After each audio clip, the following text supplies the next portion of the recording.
The GPS on my phone has definitely lost its mind. I squint at the screen again, then back at the massive iron gates in front of me, then back at the screen. The address matches. 12 Oak Ridge Drive. But this can't be right. My beat-up Honda Civic idles at the entrance to what looks less like a house and more like a compound. Stone walls stretch in both directions, disappearing into perfectly manicured hedges. Security cameras perch on every corner like mechanical birds of prey. Through the ornate gates, I can make out a cobblestone driveway that curves toward a mansion that probably has more bathrooms than my entire apartment building has units. The pizza in the thermal bag on my passenger seat is getting cold. I've been driving for 40 minutes, navigating Chicago's North Shore suburbs in the kind of February snow that makes everything look the same.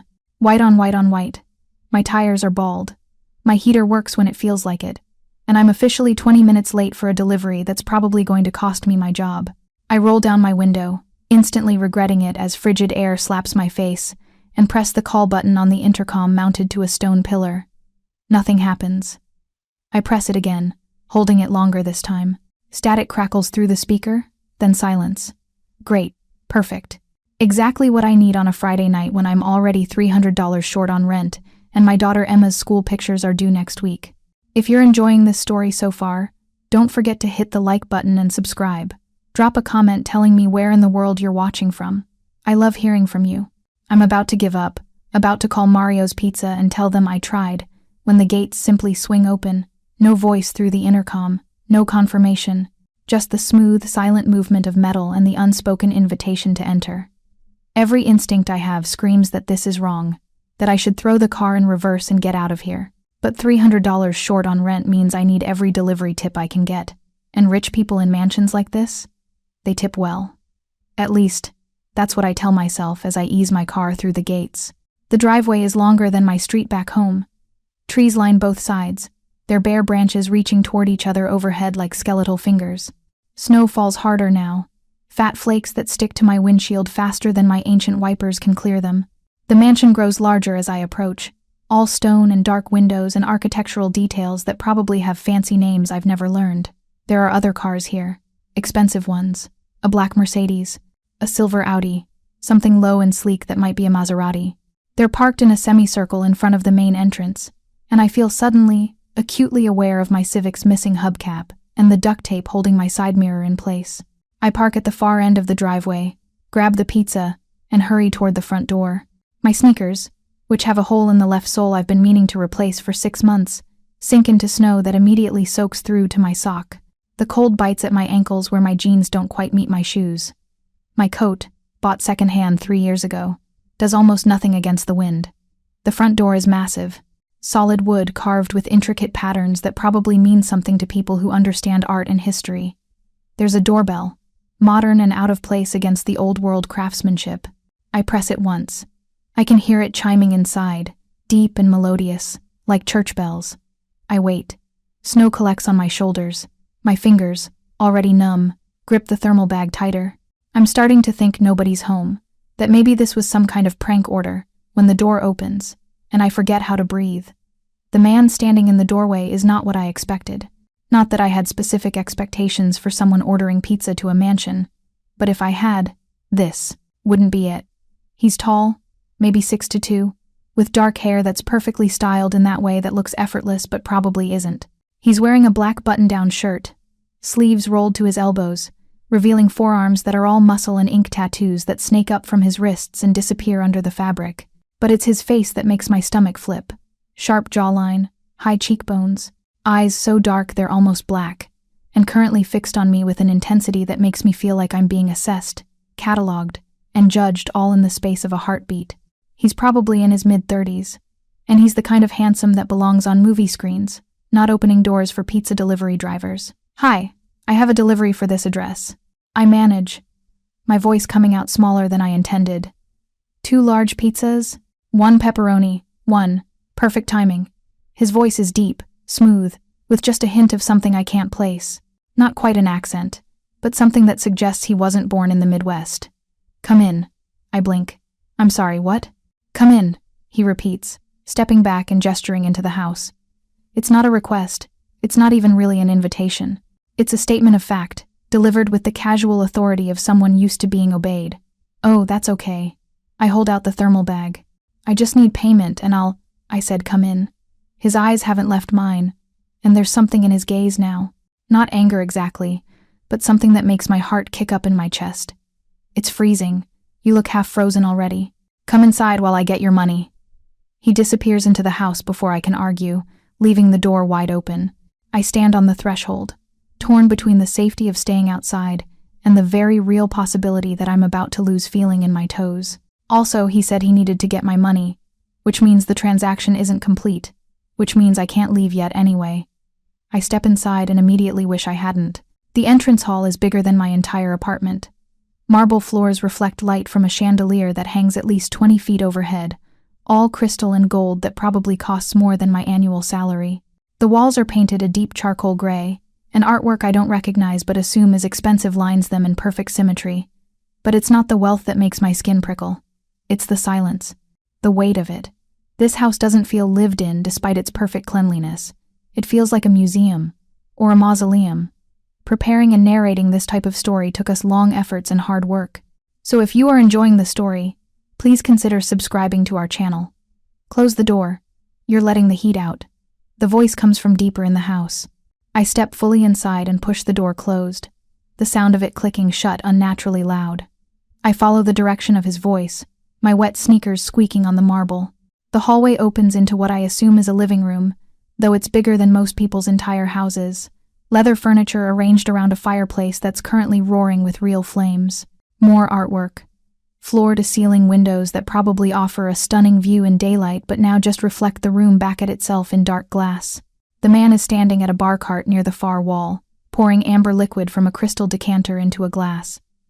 He doesn't look at me as I enter. You always deliver pizzas personally? He asks, swirling the liquid in the glass. That's generally how pizza delivery works, yes. The words come out more sarcastic than I intended. Exhaustion and cold have stripped away my customer service filter. He glances at me then, one eyebrow raised, and something that might be amusement flickers across his face. Most delivery drivers leave it at the door these days, ring the bell and run. Most customers don't drag delivery drivers inside and make them wait. I regret the words immediately. This man lives in a mansion. He probably expected me to nod and smile and say whatever he wants to hear. And here I am, snarking at him when I need the tip from this order to make rent. But instead of getting angry, he smiles.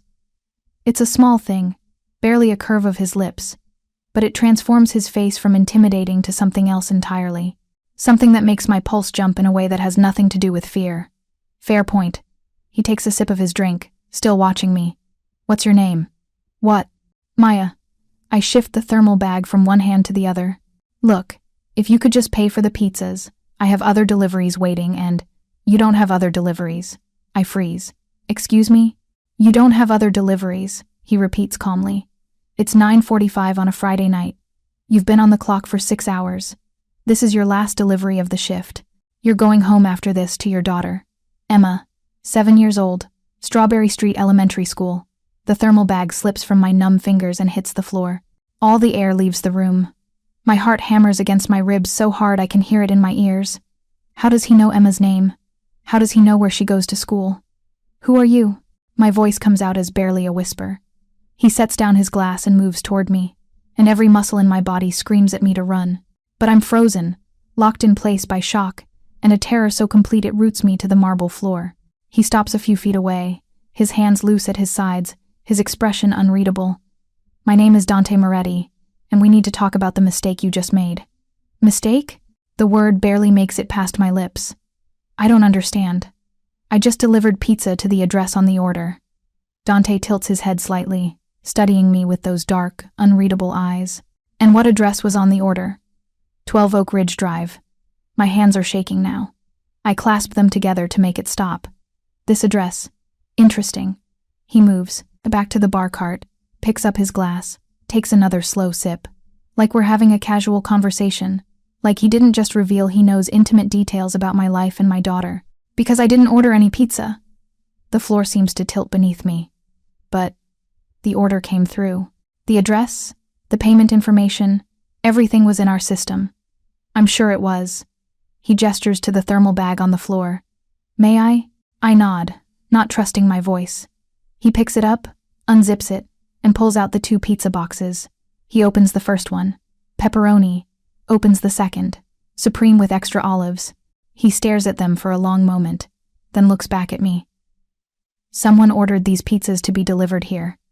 Someone who knew you would be the one making the delivery. He closes the boxes.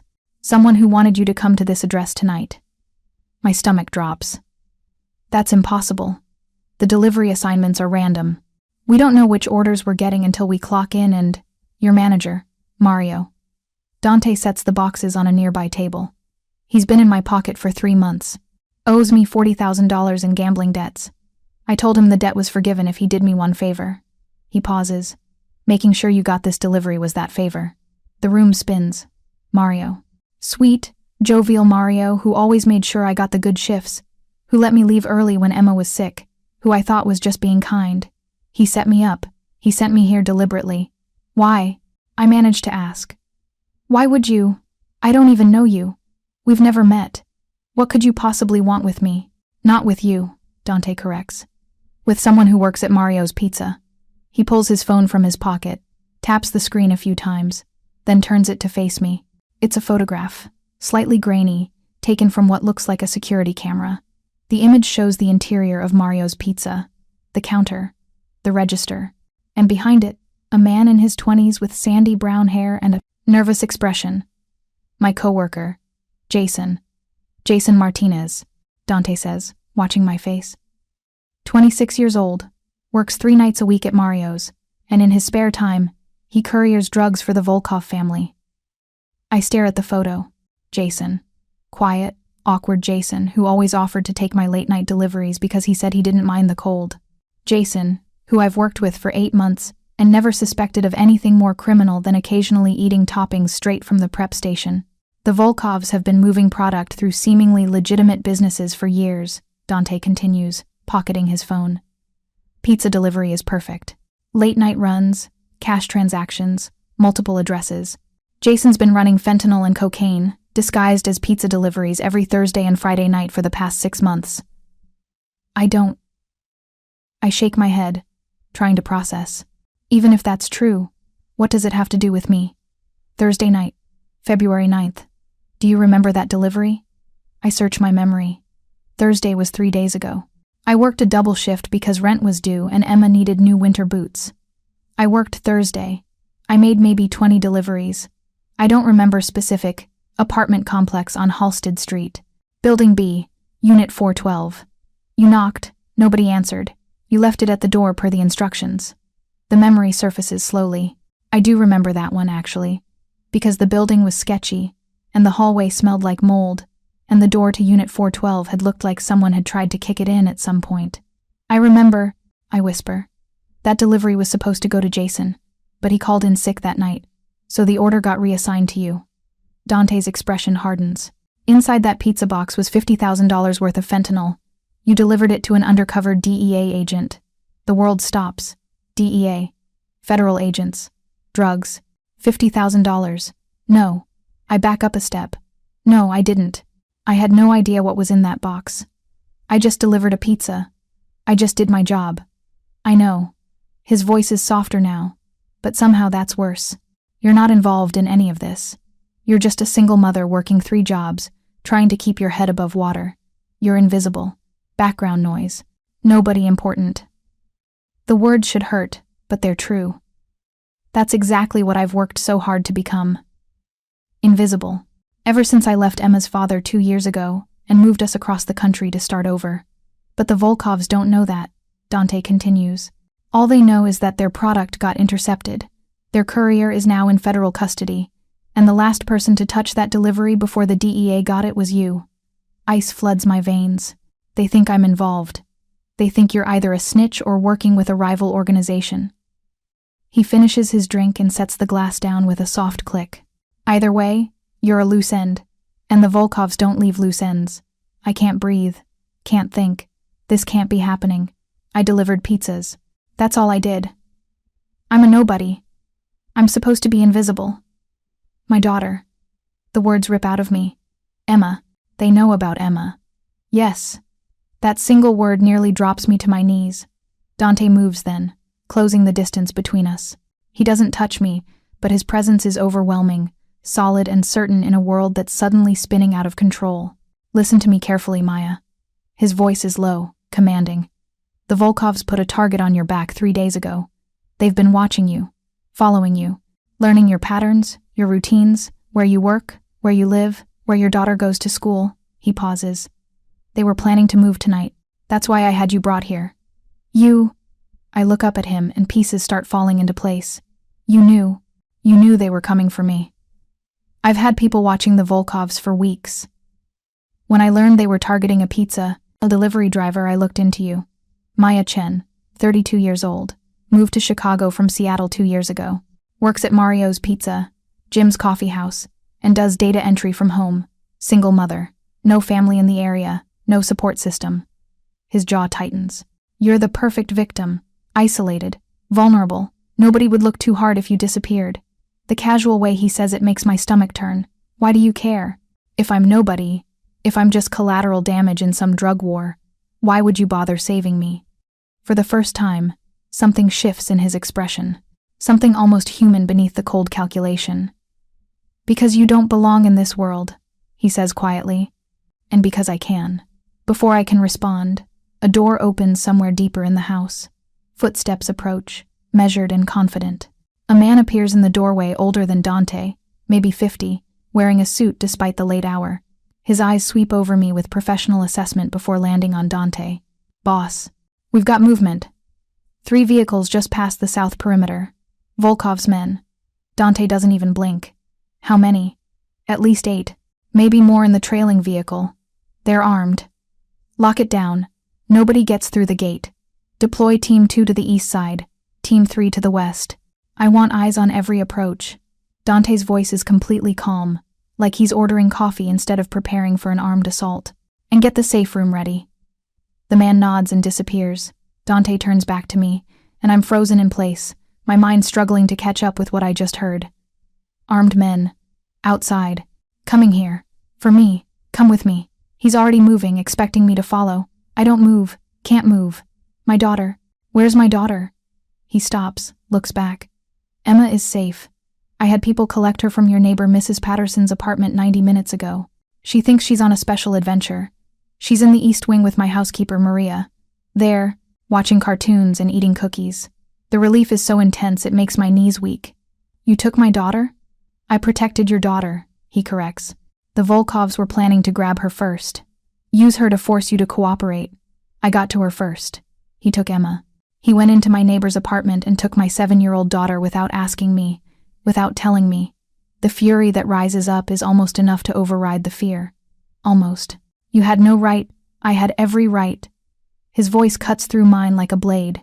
Because in about 2 minutes, the Volkovs are going to try to breach this property, and when they realize you're not at your apartment, that Emma's not at school tomorrow, they're going to tear this city apart looking for you.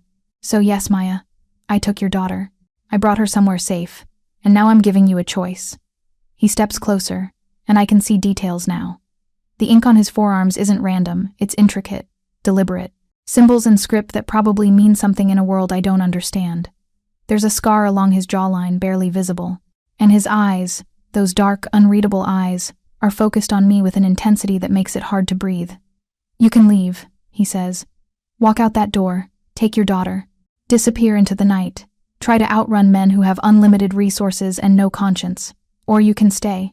Let me protect you. Keep you and Emma safe until this is resolved. Resolved how? His smile is cold. By removing the threat permanently. The implication is clear. He's going to kill them. However many Volkov men are coming, Dante Moretti is going to kill them, and he's offering me safety in exchange for accepting that reality. Who are you? I ask again, though I think I already know the answer. Someone with the resources to keep you alive. He extends his hand. Choose now, Maya. We're out of time. Gunfire erupts outside. The sound is muted by the thick walls and windows, but unmistakable. Pop, pop, pop.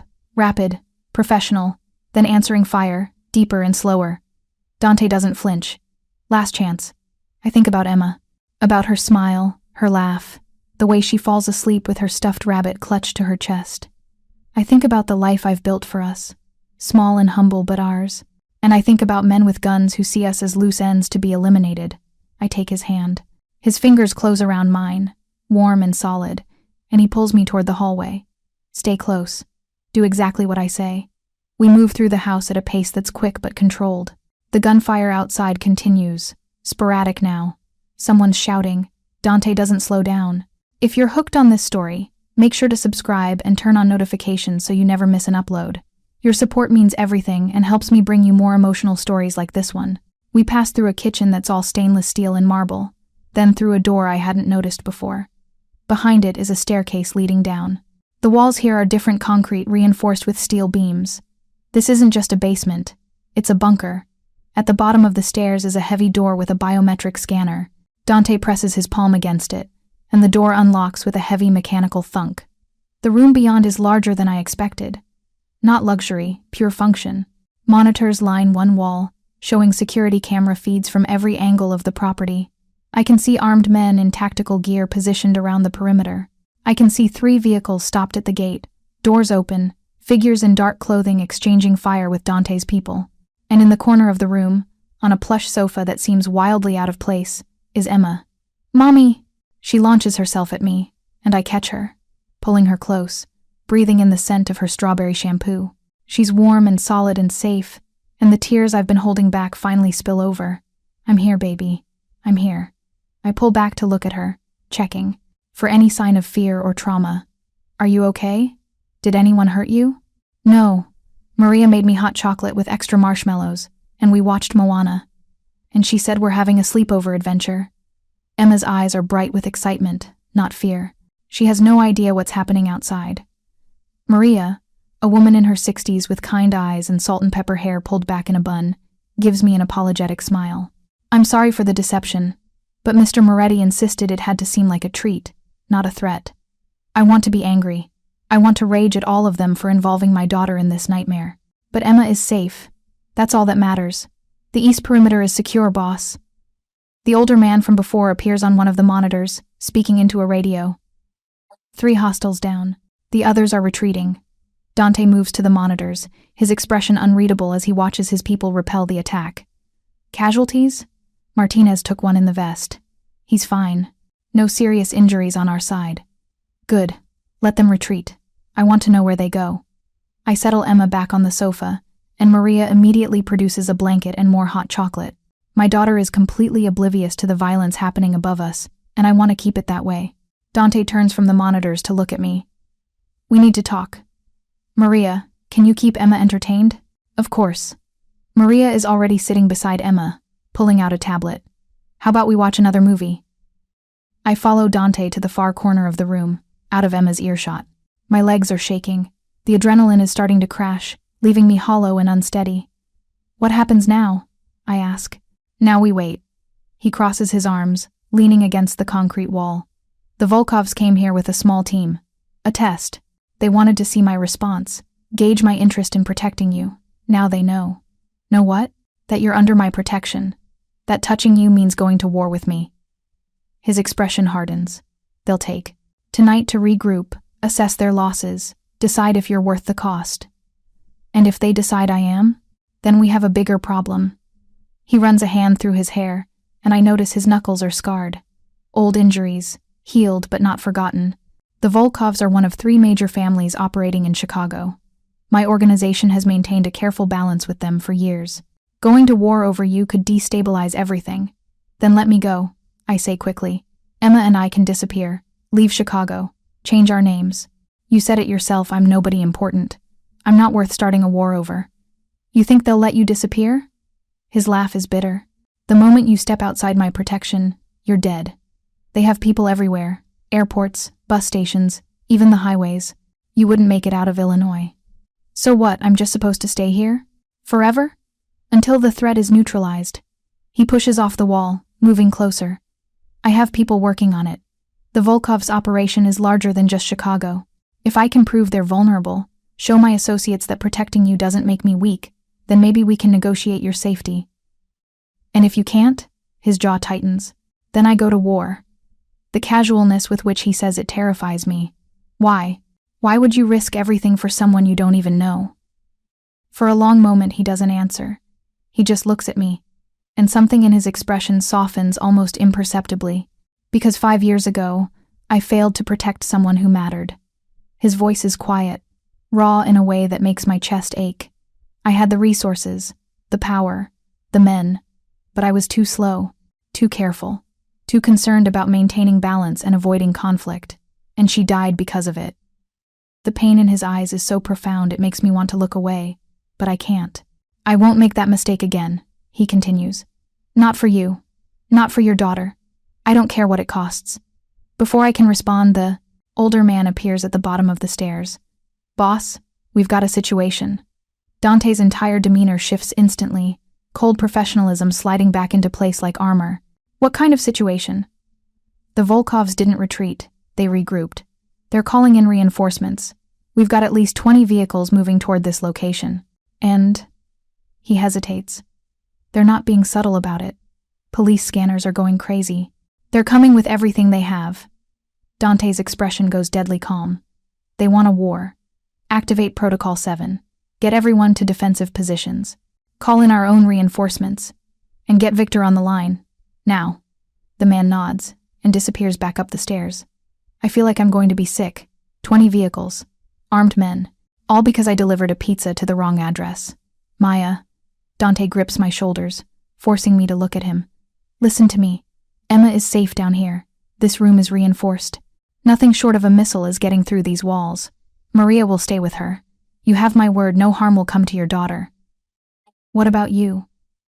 The question is out before I can stop it. Something flickers in his eyes. Surprise, maybe. Or something softer. I'll do what I always do, he says. I'll win. He releases me and heads for the stairs, already barking orders into a phone that appeared in his hand. I watch him go. This dangerous stranger, who somehow knows everything about me, who took my daughter without permission, who's about to go to war with a criminal organization because I accidentally delivered drugs to a federal agent. I should be terrified. I should be furious. I should be demanding to leave, to take Emma and run as far and as fast as we can. But instead, I find myself believing him, trusting that he'll keep us safe, that he'll win. And that realization scares me more than anything else that's happened tonight. The next 3 hours are the longest of my life. Emma falls asleep on the sofa, curled up, under Maria's blankets, blissfully unaware. Maria keeps glancing at the monitors, her expression tight with worry, but she doesn't let it show in her voice when she hums softly to my daughter. I can't stop watching the screens. The property is now crawling with armed men, Dante's people. They move with military precision, taking positions behind walls, on rooftops, in shadows. The vehicles approaching have stopped just outside the property line, forming a perimeter. Headlights create a wall of harsh white light. I count at least 30 men outside, maybe more. Dante is visible on one camera, standing in the open near the front gate. He's changed into tactical gear, black and form-fitting, with a vest that I assume is bulletproof. There's a gun at his hip and another strapped to his thigh. He looks lethal, untouchable. He's talking to someone, a man I can't see clearly on the camera. Their body language is tense, aggressive. The conversation lasts maybe 2 minutes before Dante turns and walks back toward the house. The other man pulls a gun. No! The word tears out of me before I can stop it. But Dante doesn't even look back. He just raises one hand, and 6 red laser dots appear on the gunman's chest. The man freezes, slowly lowering his weapon.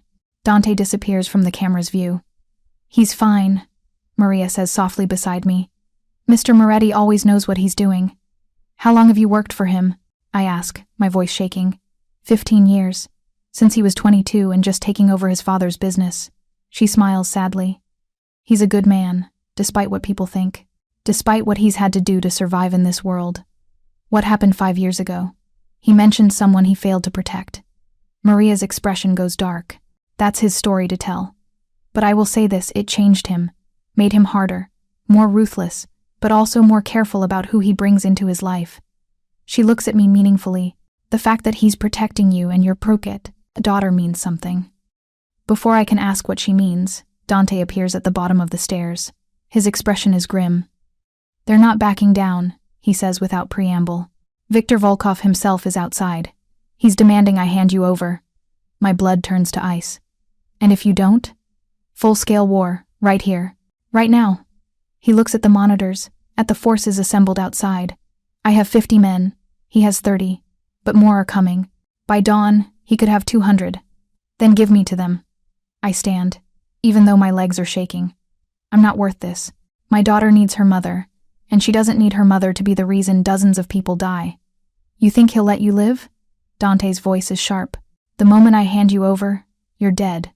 They'll torture you for information you don't have, then kill you. And Emma becomes an orphan. The words hit like a physical blow. There has to be another option, I whisper. Dante stares at me for a long moment. Then something shifts in his expression, a decision being made. There is, he says slowly, but you're not going to like it. Tell me. He moves closer, his dark eyes searching mine.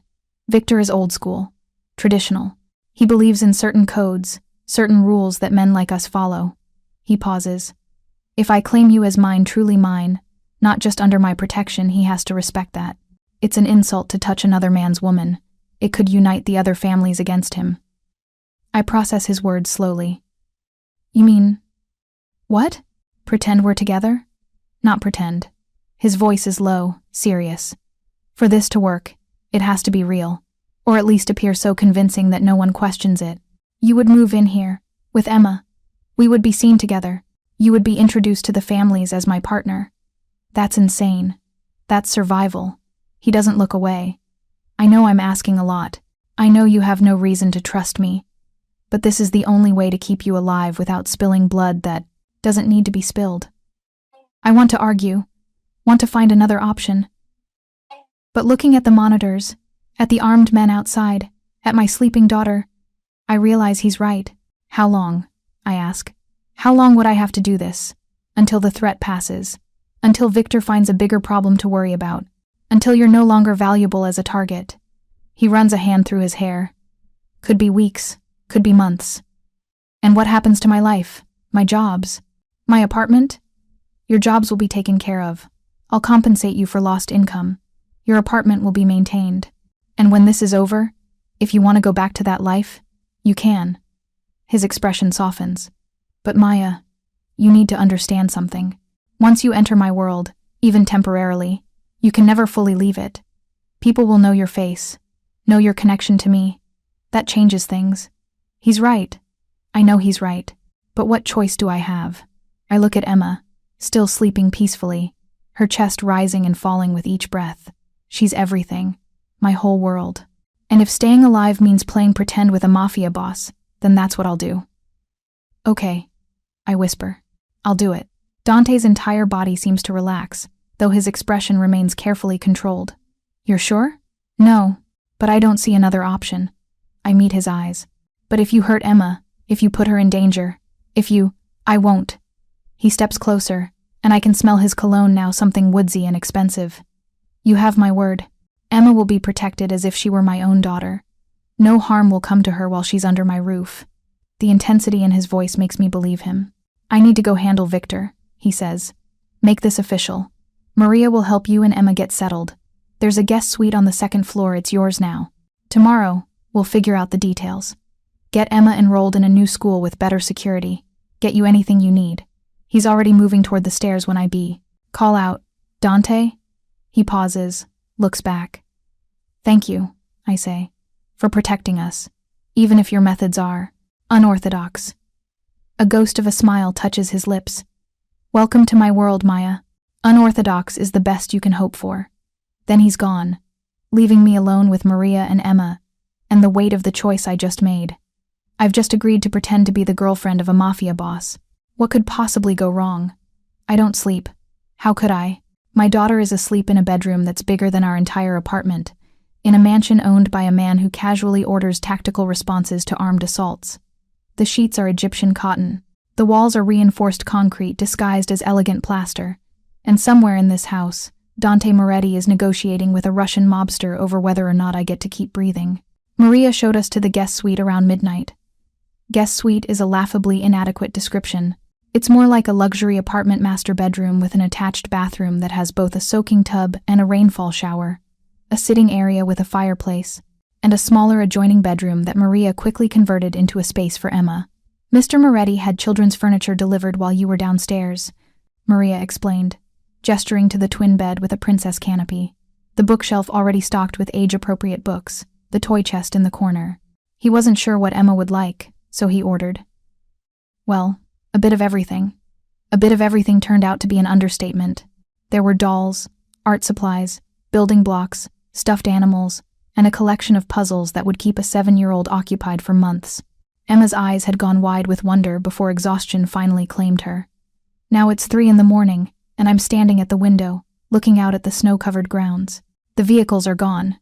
The armed men have retreated to wherever armed men go when the immediate crisis passes. The property is quiet, peaceful even, like the violence of earlier never happened. But I can still hear the gunfire in my head.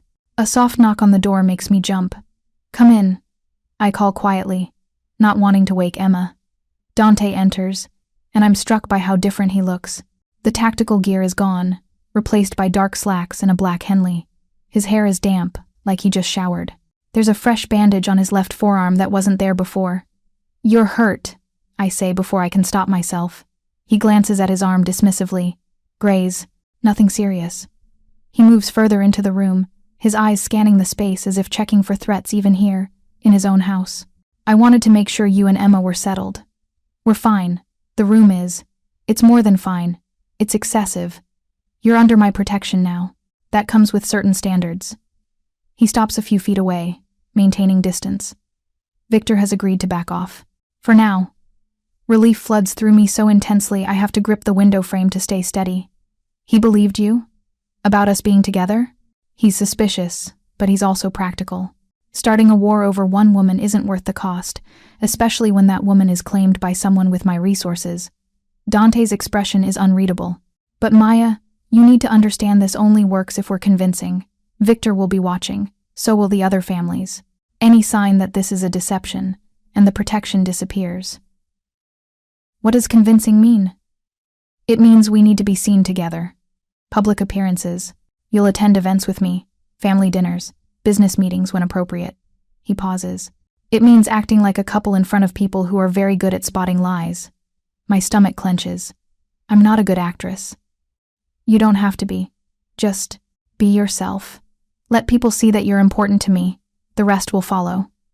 He moves to the window beside me, looking out at the same view.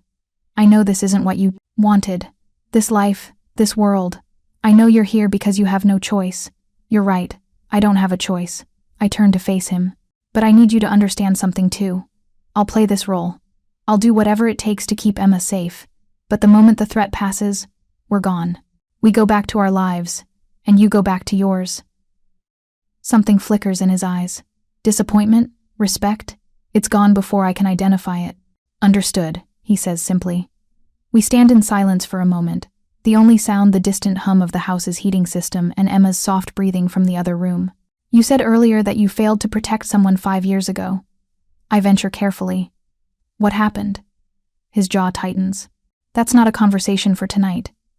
If I'm going to be part of your life, even temporarily, I should know what I'm walking into." He's quiet for so long I think he's going to refuse. Then he exhales slowly, his shoulders dropping slightly. "Her name was Elena," he says, his voice low. "My sister, younger by 8 years. She was brilliant, studying to be a doctor, volunteering at free clinics, everything I wasn't.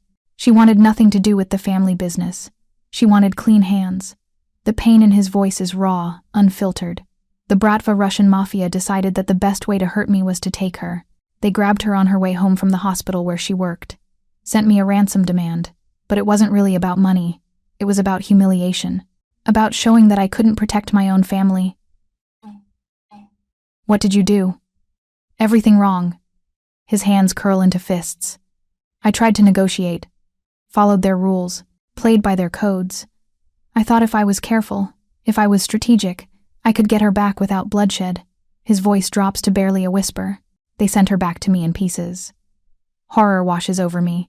"Dante, I killed every single one of them," he continues, as if I hadn't spoken. "It took me 2 years, but I hunted down everyone involved. Every soldier who touched her, every captain who gave the order, every boss who sanctioned it. I burned their operations to the ground and scattered their ashes in the river." The cold fury in his voice makes my skin prickle. "After that, I made myself a promise," he says, finally looking at me. "Never again. Never would I hesitate. Never would I put strategy over action. Never would I let someone I could protect suffer because I was too concerned about consequences. Is that why you're helping me? Because I remind you of her? No. He shakes his head. Elena was soft, kind, innocent in ways this world couldn't touch. You're different. You're a fighter, a survivor. You've already lived through things that would break most people. His eyes hold mine. I'm helping you because you deserve to be helped, because your daughter deserves a mother, and because I can. The sincerity in his voice makes my throat tight. I should let you rest, he says, moving toward the door. Tomorrow will be complicated. I'll have Maria wake you at 9. We need to get Emma enrolled in her new school and handle some other logistics. Dante? I call as he reaches the door. He pauses. I'm sorry. About your sister. About what they did to you. His expression softens almost imperceptibly. Get some sleep, Maya. You're safe here. Then he's gone, leaving me alone with my thoughts and the weight of everything I've learned. I finally crawl into bed around 4 a.m, and despite everything, exhaustion drags me under. I wake to sunlight streaming through windows. I forgot to close, and the sound of Emma's delighted laughter. Panic jolts me fully awake. I scramble out of bed and rush to her room, only to freeze in the doorway. Emma is sitting on the floor surrounded by toys, and kneeling beside her, helping her build an elaborate castle out of blocks, is Dante. He's different in the morning light, softer somehow, despite the sharp angles of his face. He's wearing jeans and a simple black t-shirt that shows off the tattoos covering his arms, and he's smiling, actually smiling, as Emma chatters at him about the proper architecture of princess castles. The tower has to be tall enough for Rapunzel's hair, Emma explains seriously, holding up a block. Otherwise, how can the prince climb up? Good point, Dante says, his voice gentle in a way I haven't heard before.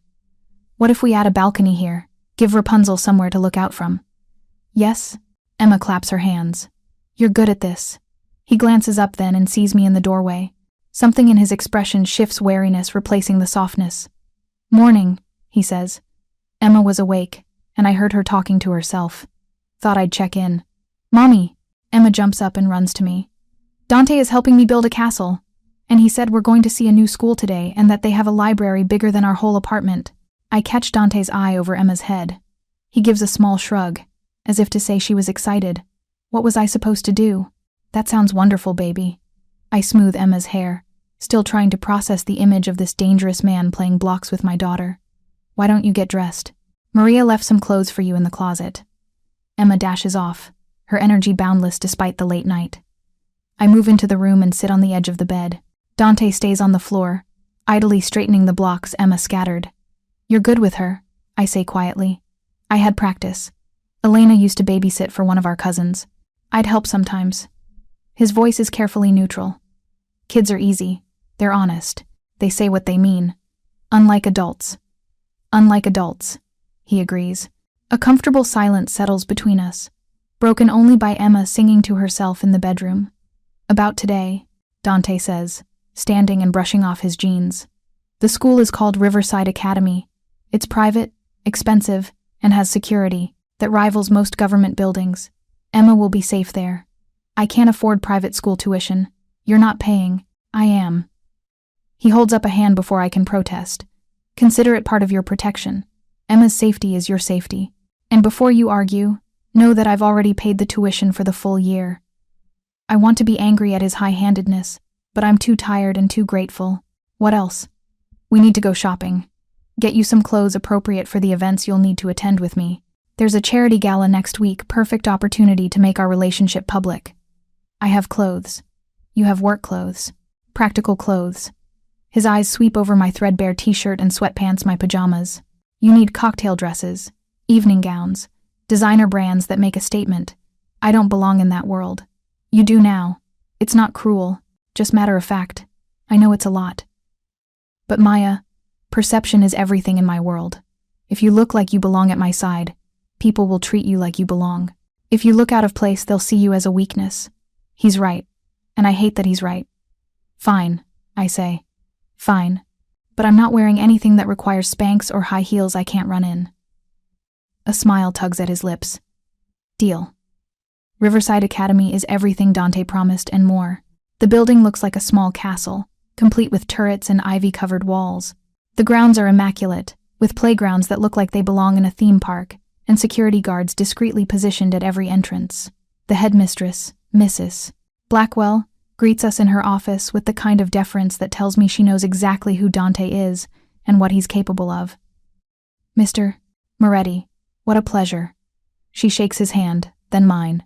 "And you must be Miss Chen. Emma's enrollment paperwork came through this morning. We're delighted to welcome her to Riverside." Emma is whisked away for a tour with a cheerful teacher while Mrs. Blackwell goes over details.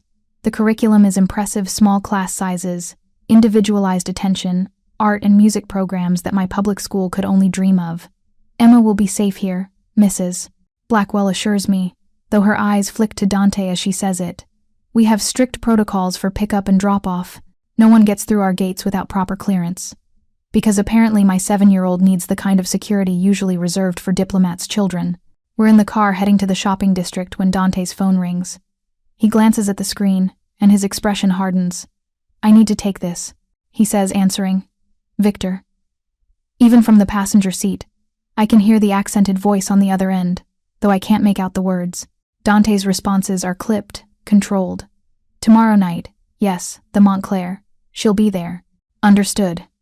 He ends the call and is quiet for a long moment. "What was that?" I ask. "Victor wants to meet you. Officially." Dante's jaw is tight. He's hosting a dinner tomorrow night at the Montclair Hotel. All the major families will be there. It's a test he wants to see if our relationship is real, or if I'm just protecting a liability. My stomach drops. What kind of test? The kind where he'll watch how we interact, how you handle yourself. Whether you seem genuinely involved with me or just scared and trapped. He glances at me. Victor is old-fashioned, but he's not stupid. He'll look for inconsistencies, hesitation, signs that this is a performance. Preparing and narrating this type of story took us long efforts and hard work, so if you are enjoying the story, please consider subscribing to our channel. So I need to convince a room full of mobsters that I'm in love with you. I laugh, but there's no humor in it, no pressure. "You don't need to convince them you're in love with me," Dante says quietly. "Just that you've chosen to be here, that you're not a victim but a partner." "What's the difference?" He pulls the car into a parking space in front of a boutique, with windows displaying dresses that probably cost more than my monthly rent. "The difference is agency," he says, turning to face me. "Victor respects strength. If he sees you as someone I'm forcing into this situation, it makes me look weak, but if he sees you as someone who's chosen my world despite its dangers, that makes you valuable, untouchable. And how do I do that? By not being afraid to stand beside me." His dark eyes hold mine. "I'm not asking you to pretend to love me, Maya. I'm asking you to show that you're not afraid of me, that you're here because it's where you've chosen to be, even temporarily." It sounds simple. It's anything but. "I'll do my best," I say. "That's all I'm asking." The next 4 hours are surreal. Dante takes me to stores where the salespeople know him by name, where price tags are suggestions rather than limits, where assistants bring champagne while I try on dresses that cost more than I used to make in a month. I protest at first. Every dress he approves, I check the price and nearly faint. "Stop looking at the prices," he finally says, exasperated. "This isn't about money. It's about finding what works. Everything works when it costs $3,000. Not true. That blue one made you look like you were going to a prom, not a Mafia dinner." He sprawled in a chair outside the dressing room, looking completely at ease despite the absurdity of the situation. "Try the black one, the one with the slit." I retreat into the dressing room and pull on the dress in question. It's simple but elegant black silk that clings in all the right places, with a thigh-high slit that makes me feel simultaneously powerful and exposed. The neckline is modest but sophisticated. I step out, and Dante goes very still. His eyes travel from my face down to my feet and back up again, slowly, thoroughly. Something in his expression shifts heats. "That one," he says, his voice rougher than before. "Definitely that one." I look at myself in the three-way mirror. I barely recognize the woman looking back. She looks confident, dangerous even, like she could walk into a room full of criminals and hold her own. "Are you sure?" I ask. "It's a bit." "Perfect," he interrupts. "It's perfect." We end up with 6 dresses, 3 pairs of shoes, and enough accessories to fill a small boutique. Dante hands over his black card without even asking the total. As we load the bags into his car, I can't help but feel like I'm being transformed into someone else. someone who belongs in Dante's world. I'm not sure if that should thrill me or terrify me.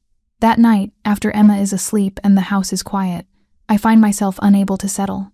I wander down to the kitchen, thinking tea might help, only to find Dante already there. He's sitting at the island, a tumbler of whiskey in front of him, staring at nothing. He's in dark slacks and a white dress shirt with the sleeves rolled up, like he came from somewhere formal. "Couldn't sleep?" he asks without looking up. Too much on my mind. I move to the kettle, filling it with water. "You? I don't sleep much anymore." He takes a sip of his drink. Habit from years of watching my back. I set the kettle to boil and lean against the counter. "What you said about your sister, about how she died. Is that why you live like this? The security, the guards, the cameras everywhere?" "Partly." He swirls the whiskey in his glass. "But also because in my line of work, paranoia keeps you alive." "Is it exhausting? Always being on alert?" "You get used to it." He looks at me then. Really looks at me. "What about you? What keeps you up at night?" The question catches me off guard. Honestly, everything. Rent, Emma's future. Whether I'm screwing her up by being a single mom who works too much. Whether I'll ever have a life that's more than just surviving day to day. And now? Now I'm worried I'm screwing her up by getting involved with the Mafia. I laugh humorlessly. Different problems, same anxiety. Emma seems happy. She's 7. She thinks this is all a grand adventure. The kettle whistles, and I pour hot water over a tea bag. She doesn't understand the danger. She sees the mansion and the toys and thinks we hit the lottery. "Maybe you did," Dante says softly. I turn to face him. "This isn't a lottery win. This is a prison with expensive furniture. Is that how you see it? A prison? I consider lying, but what's the point? I see it as temporary safety, a means to an end. Once Victor loses interest and the threat passes, Emma and I go back to our real lives." Something flashes across his face. Hurt, maybe, or disappointment. But it's gone so quickly I might have imagined it. "Of course," he says, his voice neutral. "That was always the plan." The silence that follows is heavy, awkward. I sip my tea, searching for something to say, but coming up empty. "You should get some rest," Dante finally says, standing. "Tomorrow night is important. You'll need to be sharp." "Dante, good night, Maya." He's already walking away, taking his whiskey with him, leaving me alone in the kitchen with my tea and the uncomfortable feeling that I just hurt him somehow. But that's ridiculous. Dante Moretti is a Mafia boss. He doesn't get hurt by the words of a pizza delivery driver playing pretend girlfriend, right? I finish my tea and head back upstairs, but sleep still doesn't come easy. The Montclair Hotel is the kind of place that charges $500 for a room and still has a 6-month waiting list. The entrance is all glass and gold, with doormen in tailored suits and valet attendants who drive cars worth more than houses. Dante pulls up in a sleek black Aston Martin I've never seen before. Everything about tonight is calculated: the car, the clothes, the image we're presenting. I'm wearing the black dress, my hair styled by someone Maria called, who apparently does celebrities' hair for red carpet events, my makeup professionally done. I have diamond earrings Dante insisted I wear.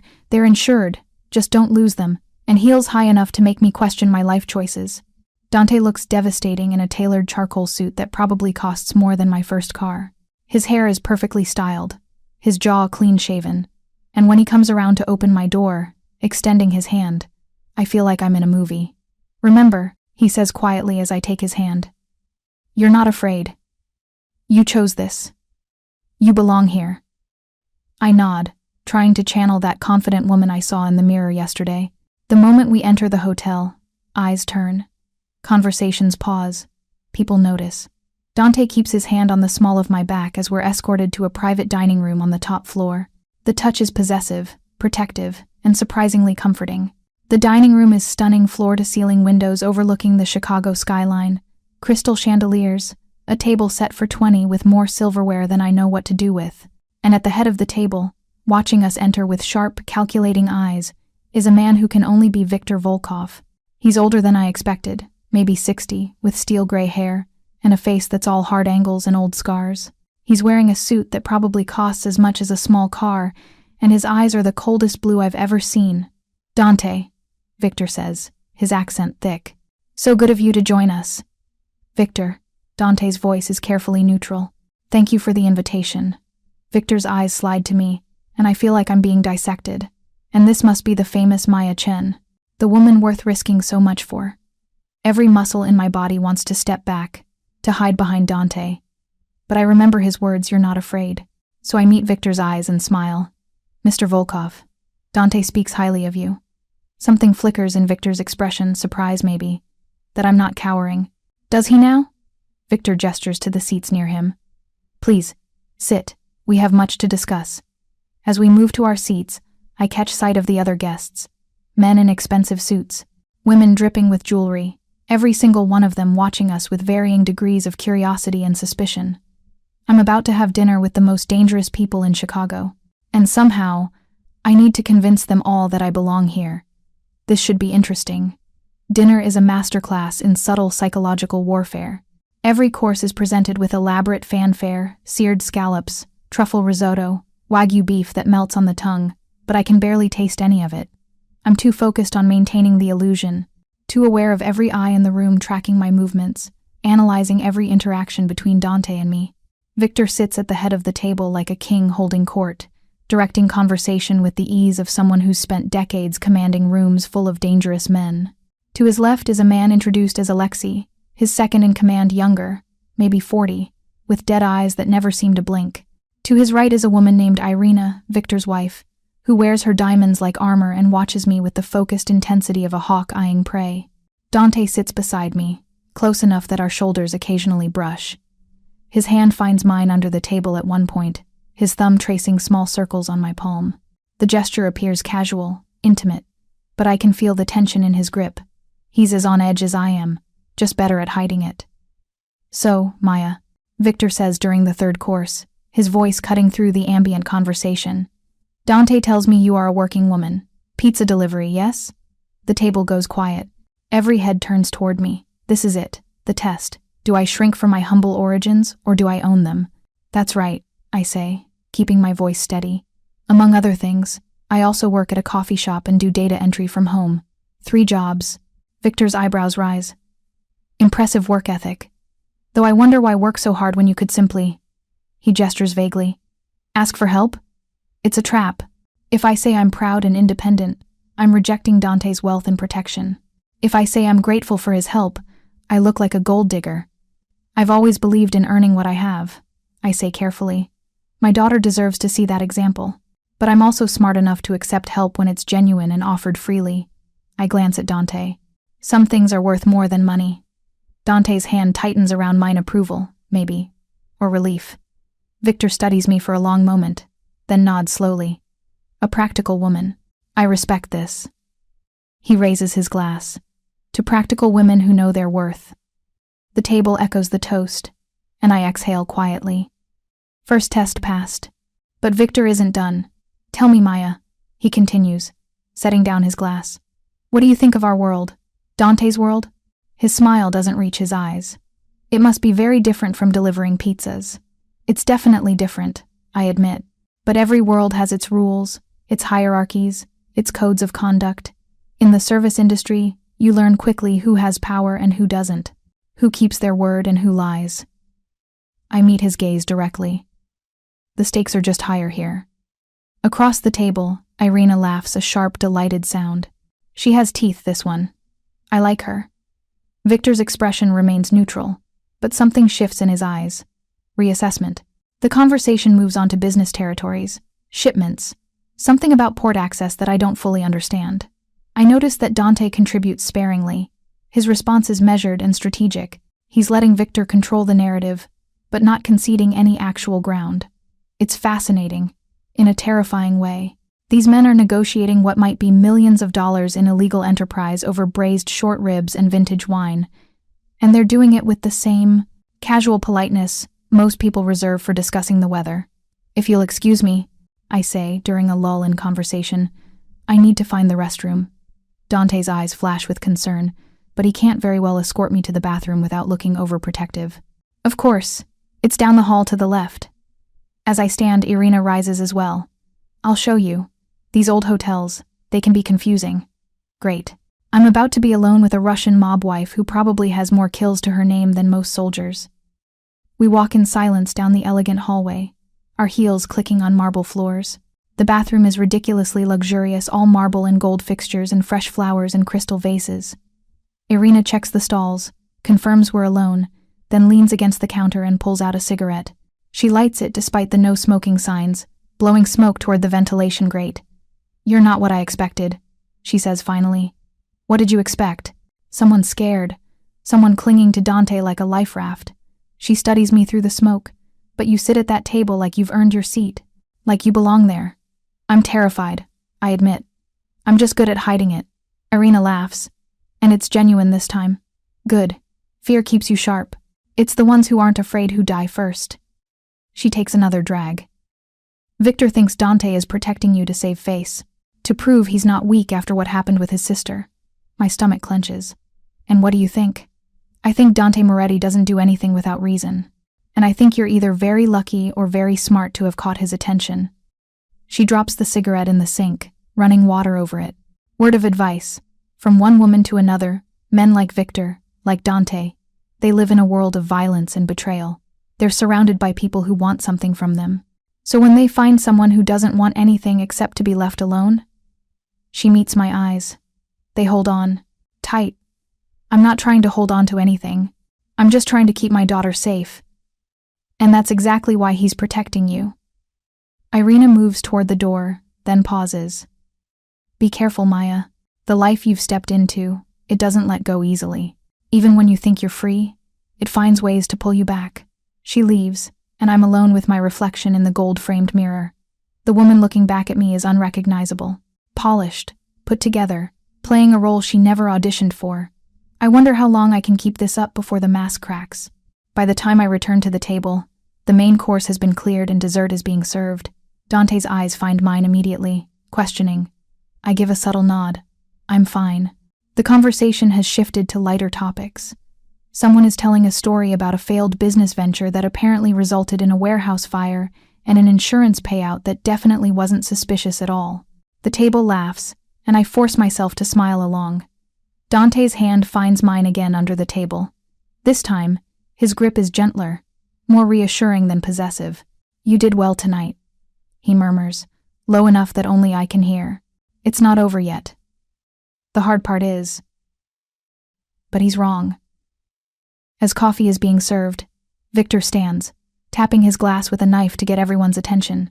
"Before we conclude this evening, I'd like to propose something." His eyes land on Dante, a gesture of goodwill between our families, to show that there are no hard feelings about our recent misunderstanding. Every person at the table goes still. Gestures of goodwill in this world are never simple. "I'm listening," Dante says, his voice carefully neutral. "A joint venture. My family controls the shipping routes through the northern ports. Your family has distribution networks throughout the Midwest." Victor spreads his hands. "Together, we could expand operations significantly. Double our profits within 6 months." It sounds reasonable, logical even, but I can see the tension in Dante's jaw, the way his fingers tighten around his coffee cup. "That's a generous offer," Dante says slowly, "but joint ventures require trust, and trust isn't something we've had much of lately, which is why I propose we seal this arrangement the old way."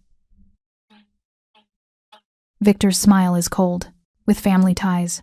My stomach drops.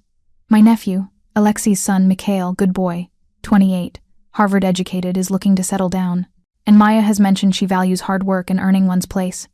Victor's eyes slide to me. Perhaps an introduction? See if they're compatible? The audacity of it steals my breath. He's basically suggesting I dump Dante and marry into the Volkov family instead, testing our relationship while simultaneously trying to poach me like I'm a business asset. The room is silent, waiting. Dante's entire body has gone rigid beside me. I can feel the rage radiating off him, carefully controlled but burning beneath the surface. This is the moment, the test. I could stay silent, let Dante handle it, play the submissive girlfriend who defers to her man. Or I could handle it myself. "Mr. Volkov," I say, my voice cutting through the silence. "I appreciate the thought, but I'm not looking for introductions. I'm exactly where I want to be." Victor's eyebrows rise. "Are you certain?" "Mikhail is very wealthy, very successful. He could provide well for you and your daughter." "I'm certain." I lean slightly closer to Dante, a deliberate show of unity. "And I don't need anyone to provide for me. I've been taking care of myself and Emma just fine. Dante isn't my meal ticket. He's my choice. The words hang in the air, and I realize with a start that they're true. Somewhere between the terror and the forced proximity and the moments of unexpected gentleness, Dante has become more than just my protector. He's become someone I respect, someone I trust, someone I've chosen, even if that choice was made under duress. Dante's hand finds my thigh under the table, squeezing gently. When I glance at him, there's something in his eyes I haven't seen before. Warmth, gratitude, and something deeper that makes my pulse quicken. Victor watches us for a long moment, then throws his head back and laughs. Well said, a woman who knows her mind. I like this very much. He raises his glass again. To Maya Chen, who chooses freely and speaks honestly. May we all be fortunate enough to find such loyalty. The toast is echoed around the table, but I can see the calculation in Victor's eyes. He's accepted defeat for now, but he's also learned something valuable, that my relationship with Dante is real enough to withstand his tests. Whether that makes me more valuable or more dangerous in his eyes remains to be seen. The ride home is quiet. Dante drives with one hand on the wheel, the other resting on the center console. The city lights blur past the windows, and the adrenaline that's been keeping me upright all evening is finally starting to crash. You surprised me tonight, Dante says finally. In a good way or a bad way? In a good way. He glances at me. I expected you to let me handle Victor's offer. Most people would have, but you shut him down yourself. You made it clear you're not a pawn to be moved around the board. I was just being honest. Honesty is dangerous in my world. People who tell the truth don't usually survive long. His fingers drum on the steering wheel. But you made it work.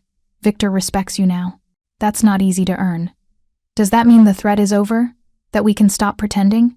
He's quiet for a long moment. The immediate threat is reduced. Victor won't move against you openly now, it would be disrespectful, and he can't afford to lose face by going back on his word. He pauses. But Maya, you need to understand something. You're part of this world now. Even when you leave, people will remember. They'll know you were associated with me. That changes things. So I'll never really be free. Not the way you were before. He sounds almost regretful. But I can make sure you're safe. Protected from a distance. You and Emma can go back to your lives, but with security measures in place, people watching over you that you'll never see. The thought should comfort me. Instead, it feels claustrophobic. We pull into the mansion's driveway, and Dante parks in the garage. Neither of us moves to get out immediately. What you said tonight, Dante begins, then stops. Starts again. About me being your choice. Did you mean that? Or was it just for Victor's benefit? The vulnerability in his question catches me off guard. This powerful, dangerous man is asking if my words were real, like it matters to him beyond the strategic value. Both, I answer honestly. I said it for Victor, but it was also true. I turn to face him. A month ago, if someone had told me I'd be living with a mafia boss, attending dinners with Russian mobsters, and actually feeling safe for the first time in years, I would have called them insane. But Dante, you've protected us. You've been kind to Emma. You've given us something I couldn't give us on my own security. That's gratitude, he says quietly. Not choice. It's both, I repeat. I chose to stay. I chose to trust you. I chose to stand beside you tonight instead of letting you fight that battle alone. I reach out, surprising myself, and touch his hand. That has to count for something. His fingers wrap around mine, and the touch sends electricity up my arm. It counts for everything, he says, his voice rough. For a moment we just sit there in the dim garage, hands clasped, the air between us charged with something I'm not ready to name. Then Dante clears his throat and pulls back. We should go inside. Maria will be waiting up. We walk into the house, and the spell breaks. Reality reasserts itself. I'm still the pizza delivery driver. He's still the mafia boss. And this arrangement still has an expiration date. But as I head upstairs to check on Emma, I can't shake the feeling that something shifted tonight. Something that can't be easily undone. 3 weeks pass in a strange new rhythm. Emma loves her new school. She makes friends quickly. Children of diplomats, CEOs, and apparently at least one senator. She doesn't understand why our lives have changed so dramatically, just that Mommy's new friend Dante is very nice, and has a big house with a pool, heated, even in winter, and the best snacks. I fall into a routine. Mornings with Emma, getting her ready for school. Days spent learning to navigate Dante's world, meetings with his financial advisor to set up accounts for Emma's future, sessions with a security consultant who teaches me basic self-defense, Lunches with Maria, who becomes more friend than employee, and evenings with Dante. We have dinner together most nights when he's not working late. At first, the conversations are stilted, careful, but gradually, we relax into something resembling comfort. He asks about my day. I ask about his, though he's careful to keep the details vague. I don't need to know specifics about shipments or territorial disputes. We watch movies sometimes, action films mostly, though Dante has a surprising fondness for old westerns. We play chess, and he's ruthlessly good at it but patient when teaching me strategy. We simply exist in the same space, reading or working, comfortable in the silence. It's domestic, normal, and I'm terrified by how much I'm starting to enjoy it. "You're thinking too loud," Dante says one evening. We're in his study, me curled up on the leather sofa with a book, him at his desk working through paperwork. "Sorry," I mutter. "I'll think quieter." He sets down his pen and swivels his chair to face me. "What's on your mind? How long am I supposed to stay here?" The question bursts out before I can stop it. It's been almost a month. The Volkovs haven't made any moves. Things have been quiet. At what point do we admit that the immediate danger has passed and I should go back to my real life? His expression shudders. "Is that what you want? To leave?" "I don't know what I want," I admit. A month ago, I wanted to keep my head down and survive. Now I'm living in a mansion. My daughter goes to a school that costs more than I used to make in a year, and I'm comfortable. And that scares me. Why does it scare you? Because this isn't real. I set down my book. This is temporary, a performance. And the longer I stay, the harder it's going to be to go back to normal life. For me and for Emma. Dante stands and moves to the sofa, sitting on the opposite end. "What if you didn't have to go back?" My heart stutters. "What? What if this became your real life?" He's looking at me intently now, his dark eyes searching mine. "What if you stayed? Not as someone I'm protecting, but as someone I want here?" "Dante, I know it's complicated. I know I'm asking something impossible. But Maya, these past few weeks..." He runs a hand through his hair, a rare show of uncertainty. "I haven't felt this normal, this human, in years. You and Emma, you've brought something into this house that's been missing since Elena died. Light, laughter, purpose beyond just survival. We're not your dead sister's replacement," I say, "but there's no anger in it. Just sadness. I know that. I'm not trying to recreate the past. I'm trying to build a future." He shifts closer. "I'm not saying you have to love me. I'm not even asking for that. I'm just asking you to consider staying. Building a life here. Letting me be part of Emma's life, and yours." It's the most honest, vulnerable thing he's ever said to me, and it breaks something open in my chest. "I can't," I whisper. "Dante, you're a good man in a lot of ways, but you're also dangerous. You kill people. You run an organization that breaks laws every single day, and I can't let Emma grow up thinking that's normal. And working 3 jobs while barely making rent is better?" There's no accusation in his voice, just genuine question. "Wondering every month if you can afford food and electricity? Living in fear of Emma's father finding you? The mention of Emma's father makes me freeze.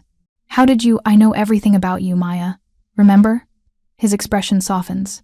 "I know that Marcus Chen has been looking for you for 2 years, that you have a restraining order that's only good in Washington state, that he's made threats about taking Emma away from you if he ever finds you." Ice floods my veins. He doesn't know where we are. No, he doesn't, because I've made sure of it. I have people monitoring him. If he even thinks about coming to Chicago, I'll know before his plane lands. Dante's voice is fierce now. "That's what I can offer you, Maya. Not just money or security or a nice house. Safety. Real, permanent safety. For you and for Emma. In exchange for what? Accepting your lifestyle? Looking the other way while you do whatever it is you do? In exchange for letting me protect you. Letting me care for you." He reaches out slowly, giving me time to pull away, and cups my face in his hand. "I'm not asking you to be part of my business. I'm asking you to be part of my life. There's a difference." His thumb brushes across my cheekbone, and I realize I'm crying. I need time. I manage. To think. To figure out what's best for Emma. "Take all the time you need." He drops his hand and stands. "I'm not going anywhere, and neither is my offer." He leaves the study, and I'm alone with my thoughts and the weight of an impossible decision. Stay in this world, with all its danger and darkness, but also its security and unexpected moments of light? Or go back to struggling and surviving, but with my integrity intact? There's no good answer. No clear path forward. So I do what I've always done.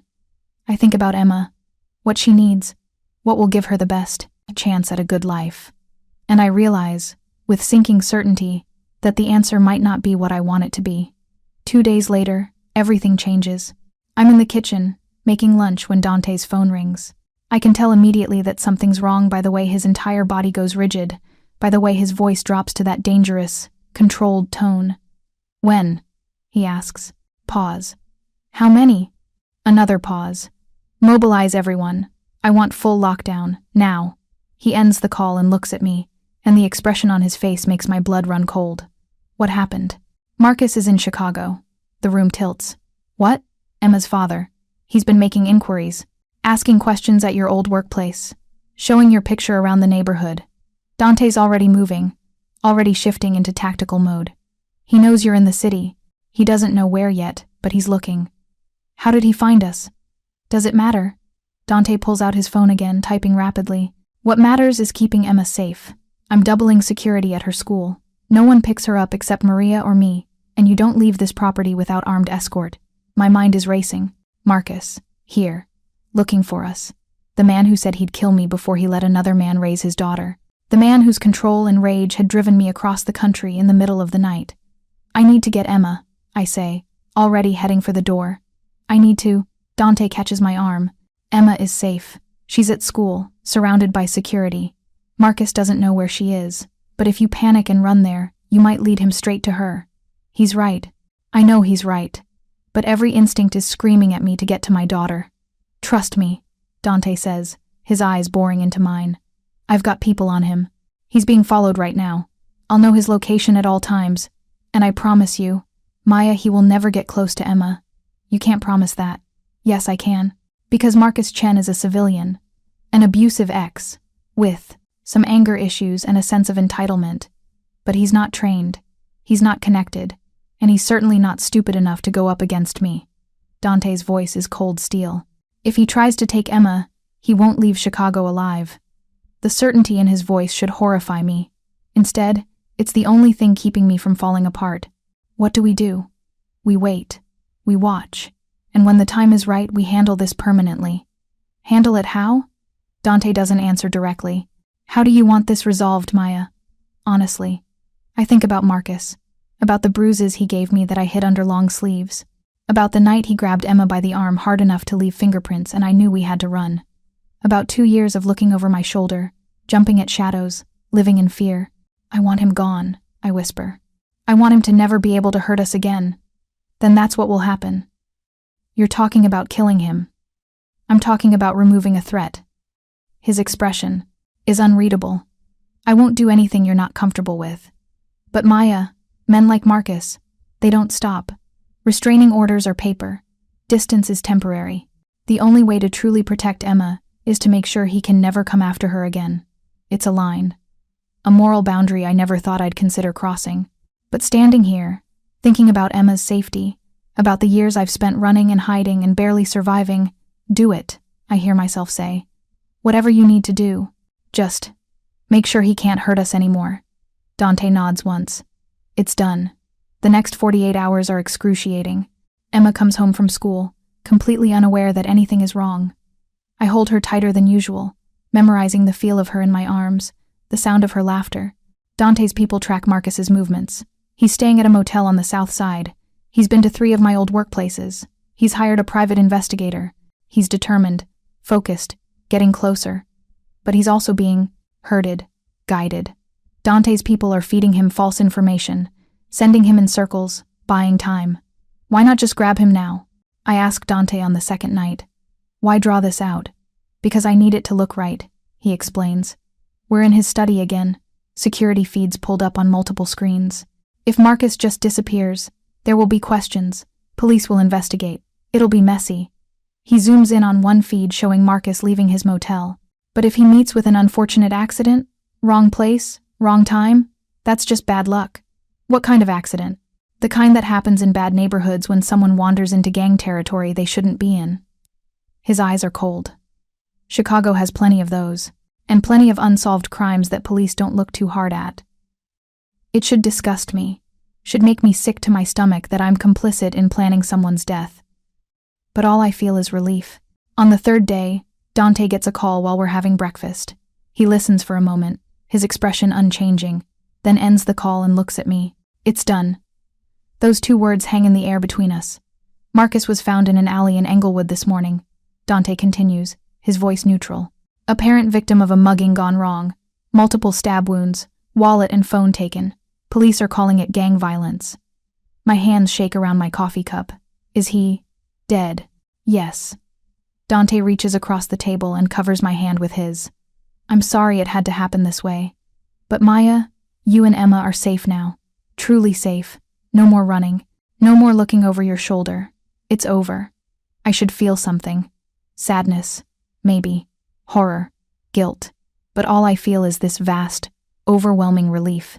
Like a weight I've been carrying for years has finally been lifted. Thank you, I whisper. You don't need to thank me for protecting you. That's what I do. Emma runs into the kitchen then, her backpack bouncing. Mommy, Dante, Mrs. Chen said we're doing a field trip to the planetarium next week. Can I go, please? And just like that, life continues. Breakfast and field trip permission slips and the mundane normalcy of raising a child. Except nothing is normal anymore. I've just condoned murder, and the only thing I feel is grateful. What does that make me? That night, after Emma is asleep, I find Dante on the terrace. He's standing at the railing, looking out over the snow-covered grounds, a tumbler of whiskey in his hand. You okay? He asks without turning. I move to stand beside him.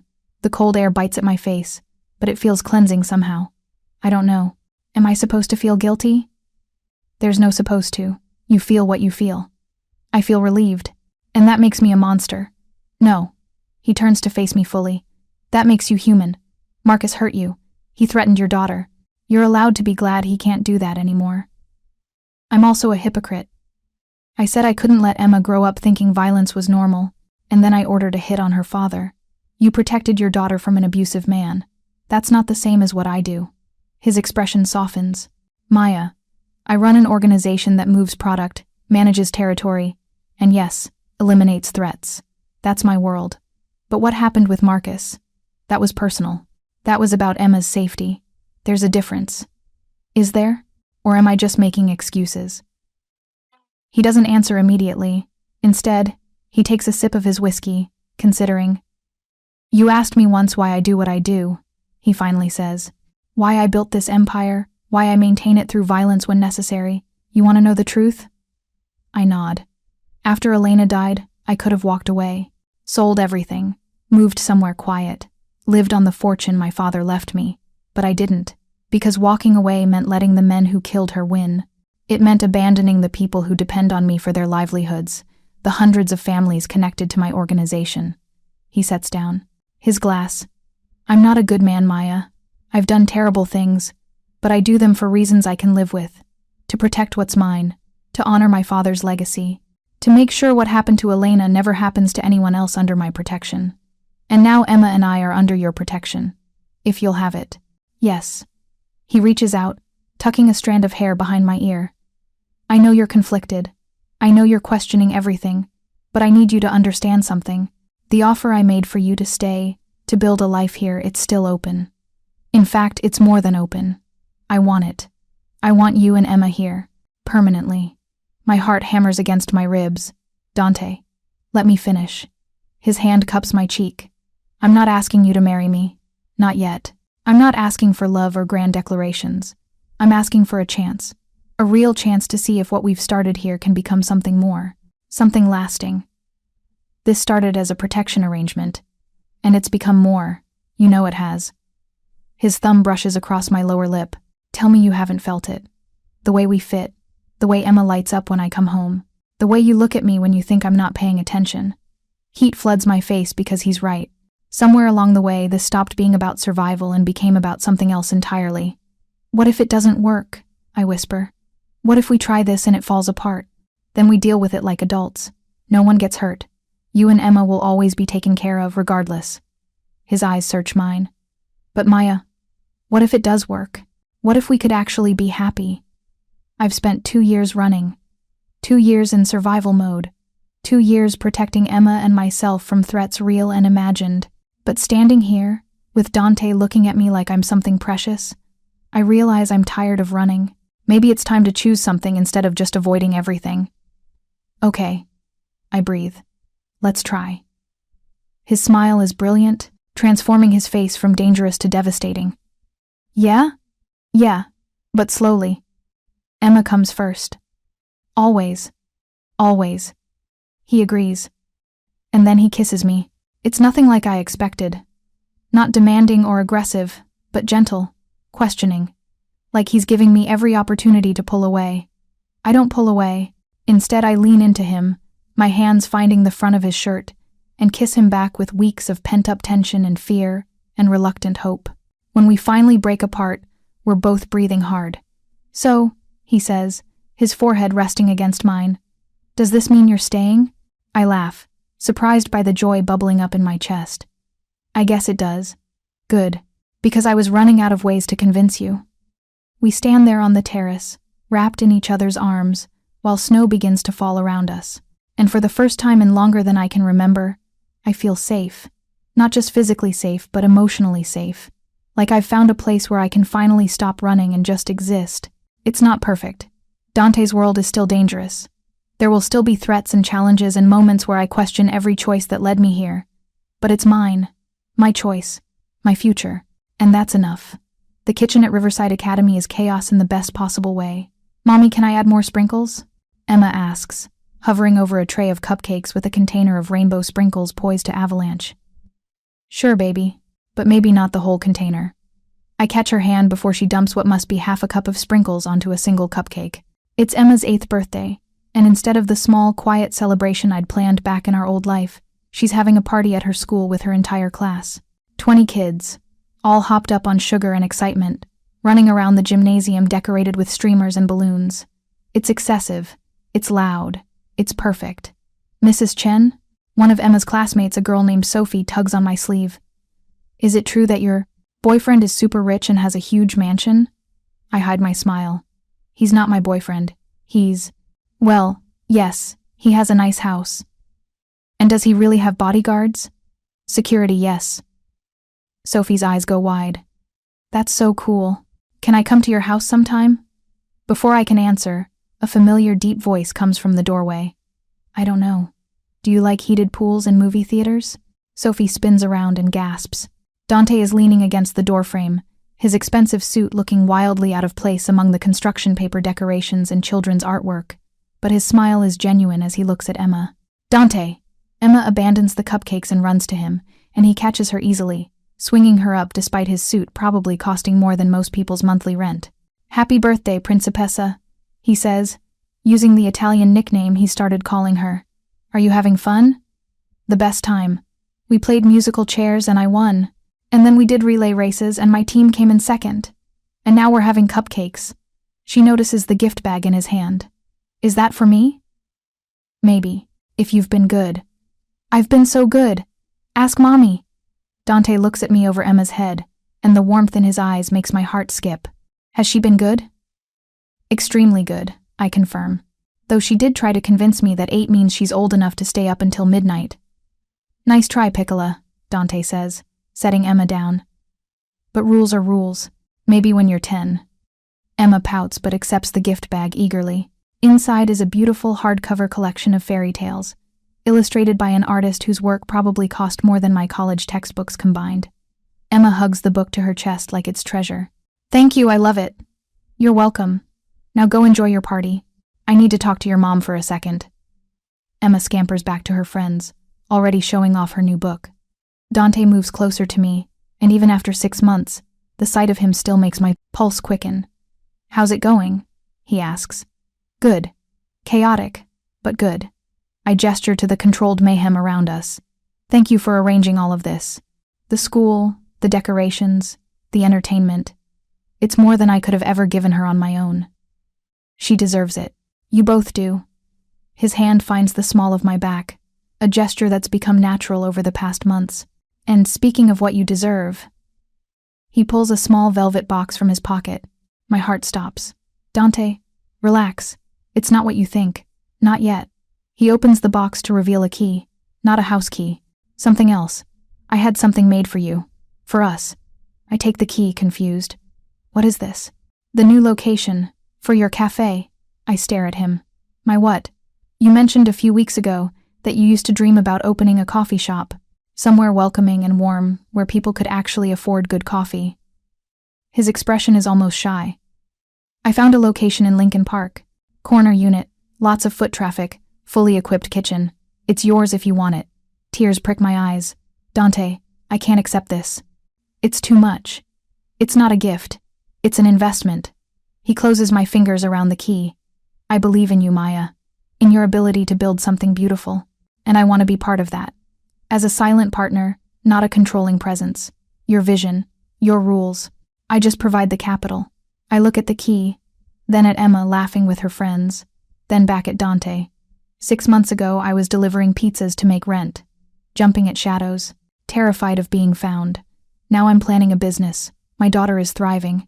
And I'm standing beside a man who sees me not as someone to be controlled or protected, but as someone capable of building something meaningful. I don't know what to say. Say you'll think about it.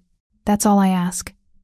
I rise on my toes and kiss him, soft and quick, mindful of the 28-year-olds who are definitely watching us with varying degrees of fascination and disgust. I'll think about it, I promise.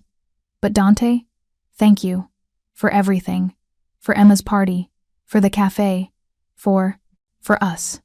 His arm tightens around me. You don't need to thank me. This is what family does. They show up. They support each other. They build futures together. Family. The word settles into my chest, warm and solid. He's right. Somewhere along the way, the three of us became a family. Not conventional, not without complications, but real. What are you thinking? Dante asks, studying my face. That I delivered pizza to the wrong address and somehow ended up with everything I never knew I needed. He laughs, the sound rich and genuine. Best wrong address ever. Emma appears again, dragging Sophie and 2 other friends. Dante, can you tell them about the time you helped catch the bank robbers? They don't believe me. I raise an eyebrow at Dante. Bank robbers? It's a very long story involving a misunderstanding and some off-duty police officers. He crouches down to Emma's level. But how about instead, I show everyone the magic trick I learned. The children cheer, and Dante produces a coin from thin air, launching into an impromptu magic show that has all 20 kids gathered around him in rapt attention. I watch him make a coin disappear and reappear behind Sophie's ear. Watch Emma's face light up with pride that her Dante is the coolest adult at the party. And I feel something shift fully into place in my heart. This is my life now. Birthday parties and business opportunities, and a man who does magic tricks for children while wearing a $3,000 suit. It's chaotic and complicated and nothing like what I planned. It's also absolutely perfect. Maria appears at my elbow, having helped with party setup. You look happy, mija. I am, I admit. Is that strange, given how we got here? Happiness doesn't care how it arrives, just that it's real. She pats my arm. And this is very real. As if to prove her point, Emma breaks away from the magic show and runs to hug me. Best birthday ever, Mommy. Best birthday ever. I hold my daughter close, catch Dante's eye over her head, and mouth. Thank you. He mouths back. Ti amo. I love you. Words I'm not quite ready to say back yet. But soon. Maybe soon. Because despite everything, the danger, the violence, the moral compromises, I found something I thought I'd lost forever. Hope, safety, family, and the chance to build a future instead of just surviving the present. It all started with delivering pizza to the wrong address, and it ended with finding home. Thank you so much for watching until the end. If you loved this story, check out the other videos on your screen now. I think you'll really enjoy them. And don't forget to subscribe if you haven't already. See you in the next story.